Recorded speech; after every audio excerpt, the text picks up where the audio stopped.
विमाननगर परिसरातील the noir red जंगल पबमध्ये बेकायदा सुरू असलेल्या पार्टीवर राज्य उत्पादन शुल्क विभागाने शनिवारी पहाटे मोठी कारवाई केली आहे। या कारवाईमध्ये महिला व पुरुष मिळून 50 जणांना ताब्यात घेण्यात आले असून पब मालकासह 10 जणांविरुद्ध गुन्हा दाखल करण्यात आलाय। राज्य उत्पादन शुल्क विभागाचे पुणे अधीक्षक अतुल कानडे व त्यांच्या पथकाने ही कारवाई केली। छाप्यात सुमारे 3,67,000 रुपयांचा मुद्देमाल जप्त करण्यात आला। यामध्ये 178 विदेशी मद्याच्या बाटल्या तसेच अवैध मद्य व्यवसायासाठी वापरलेले साहित्य, खुर्च्या, सोफा, लाकडी टीपॉय, लोखंडी साहित्य, स्पीकर, साऊंड सिस्टीम, लॅपटॉप, संगणक, काचेचे ग्लास, फॉग मशीन आदींचा समावेश आहे। नववर्षाच्या पार्श्वभूमीवर शहरात बेकायदा पार्थ्यांवर लक्ष ठेवण्यासाठी 21 भरारी पथक तैनात करण्यात आली असल्याची माहिती अधीक्षक कानडे यांनी दिली। या प्रकरणात एकूण 52 आरोपींवर कारवाई करण्यात आली असून पब चालक व व्यवस्थापक असे 2 आरोपी फरार असून त्यांचा शोध सुरू आहे। राज्य उत्पादन शुल्क विभागाच्या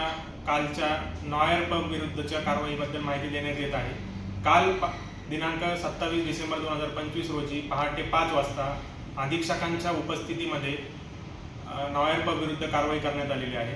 पहाटे 5 वाजेपर्यंत अवैध पद्धतीने हा पब चालू होता।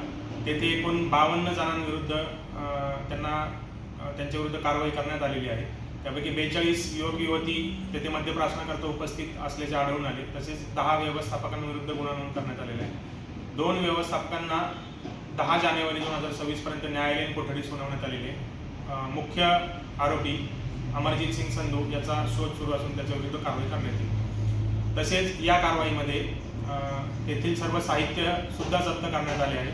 तेथील सोफा, त्याच्यानंतर तिथे टेबल्स, खुर्च्या, तसेच साऊंड सिस्टीम इत्यादी सर्व व मद्यसाठा असा एकूण 3.67 लाख इतक्या रकमेचा मुद्देमाल जप्त करण्यात आला।